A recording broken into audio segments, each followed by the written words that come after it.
దీవించండి. మేము దీవించండి.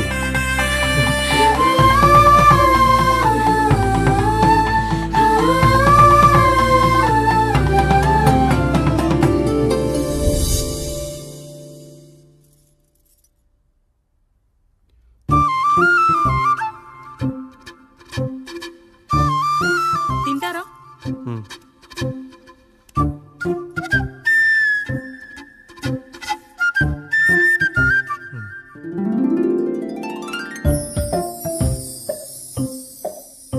ఫస్ట్ టైమా? అవును. మీకెలా తెలిసిపోయిందండి? అంటే మా బామ్మ చెప్పింది.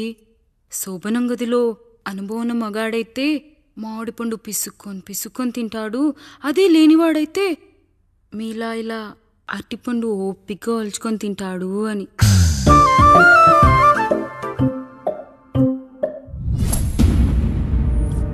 ఏంటవి? అవేంటో తెలీదా? ఫ్రెండ్స్కి పెళ్ళని చెప్తే హ్యాపీ బర్త్డే అనుకొని బెలూన్స్ ఇచ్చారు. ఫీల్ అవుతారు కదా అని 4 అక్కడ కట్టాను.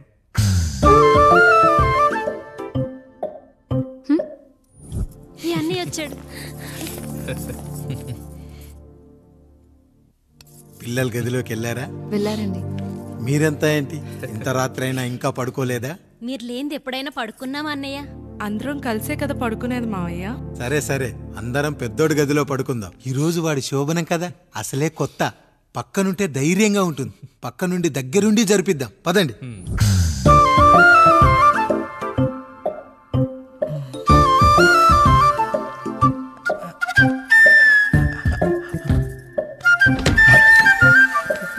కానివ్వండి రా, కానివ్వండి కానివ్వండి.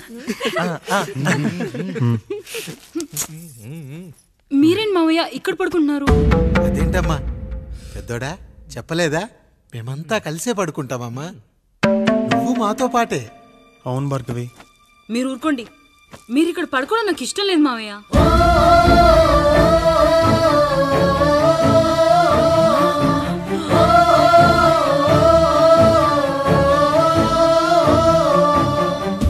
అదేంటమ్మా అలా అంటావు?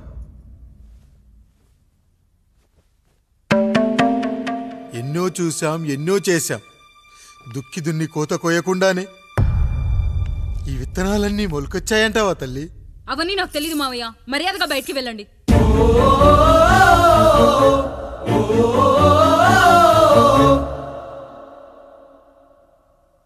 కనీసం ఆ మూలనైనా పడుకుంటామమ్మా. నువ్వైనా చెప్పరా పెద్దోడా? అంటే తను ఇబ్బంది పడుతుంది కదా నాన్న.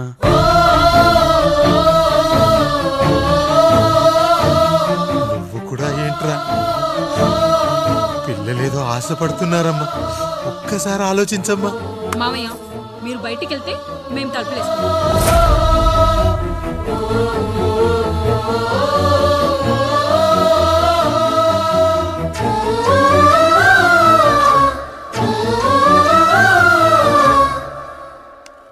వేసుకోండి అమ్మా, వేసుకోండి. తలుపులు వేసుకోండి.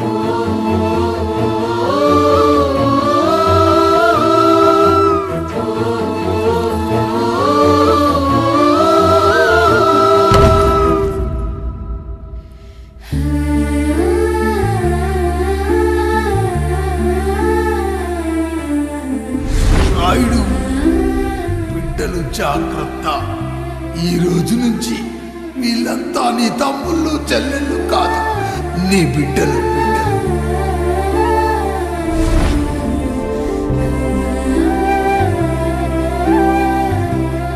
జానకి, ఏమండి? సావిత్రి, ఏమండి? లక్ష్మి, ఏమండి? మన గదిలోకి పదండి. ఇక నుంచి ఎవరి పిల్లలతో వాళ్ళ గదిలోనే పడుకోవాలి. ఇది ఈ రోజు నుంచి ఈ వంశానికి రాస్తున్న కొత్త శాసనం. అయ్యా అలా అరకండి అయ్యా. మీరు లేకుండా మేము ఎప్పుడైనా విడిగా పడుకున్నాము. అంతా కలిసే కదయ్యా పంచుకున్నాం. వెళ్ళరా వెళ్ళు. నీకు భార్య ఉంది, నీకు పడగది ఉంది. వేసుకోండి రా, మీరు వేసుకోండి. తలుపులు వేసుకోండి. మీరు కూడా ఏంటండి పిల్లలేదు? చిన్న పిల్లల వాళ్ళని ఉయ్యాల్లో ఆడించేటప్పుడు పక్కనే ఈ నాన్నకు కావాలి. బడికెళ్ళేటప్పుడు పక్కనే ఈ నాన్న కావాలి. గుడికెళ్ళేటప్పుడు కూడా పక్కనే ఈ నాన్న కావాలి. కానీ శోభనం గదిలో మాత్రం పక్కనే ఉంటానంటే బరువయ్యాను జానకి, బరువయ్యాను.